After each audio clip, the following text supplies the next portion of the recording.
गांव भैरवपुर में शाम का समय था।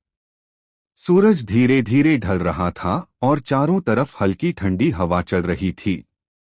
गांव के किनारे एक पुराना पीपल का पेड़ था, जिसके बारे में कहा जाता था कि वहां एक चुड़ैल रहती है। गांव वाले उस रास्ते से रात में कभी नहीं गुजरते थे। उसी गांव में एक नया परिवार रहने आया। राकेश, उसकी पत्नी सुनीता और उनका 10 साल का बेटा चीकू। पहले दिन ही पड़ोस की एक बुजुर्ग औरत ने सुनीता से कहा, बहू, शाम के बाद उस पीपल के पेड़ के पास मत जाना। वहां कुछ ठीक नहीं है।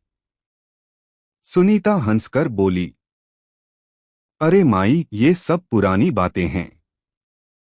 अब ऐसा कुछ नहीं होता। लेकिन चीकू ये सब ध्यान से सुन रहा था। पहली रात रात के करीब 11 बजे थे।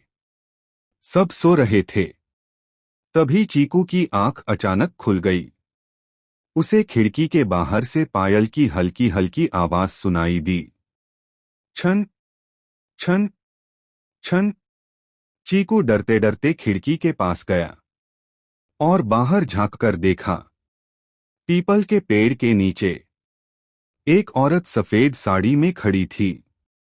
उसके बाल पूरे चेहरे पर बिखरे हुए थे। चीकू घबरा गया और तुरंत बिस्तर में छुप गया। अगली सुबह सुबह चीकू ने सब कुछ अपने माता पिता को बताया। राकेश हंस पड़ा, तुमने सपना देखा होगा बेटा। लेकिन सुनीता थोड़ी घबरा गई थी। दूसरी रात इस बार आवाज और भी साफ थी। छन छन छन। चीकू ने हिम्मत करके फिर बाहर देखा। इस बार वो औरत धीरे धीरे घर की तरफ बढ़ रही थी और अचानक उसने अपना चेहरा ऊपर उठाया। उसकी आंखें पूरी काली थीं और होठों पर अजीब सी मुस्कान। चीकू जोर से चिल्लाया, मम्मी। राकेश और सुनीता भागकर आए, लेकिन बाहर कोई नहीं था। सच्चाई का पता अगले दिन गांव के एक बूढ़े आदमी ने बताया। आज से 20 साल पहले उसी पेड़ के नीचे एक औरत की मौत हुई थी।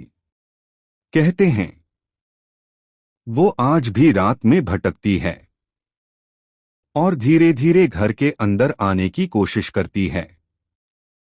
सुनीता अब सच में डर गई। आखिरी मोड़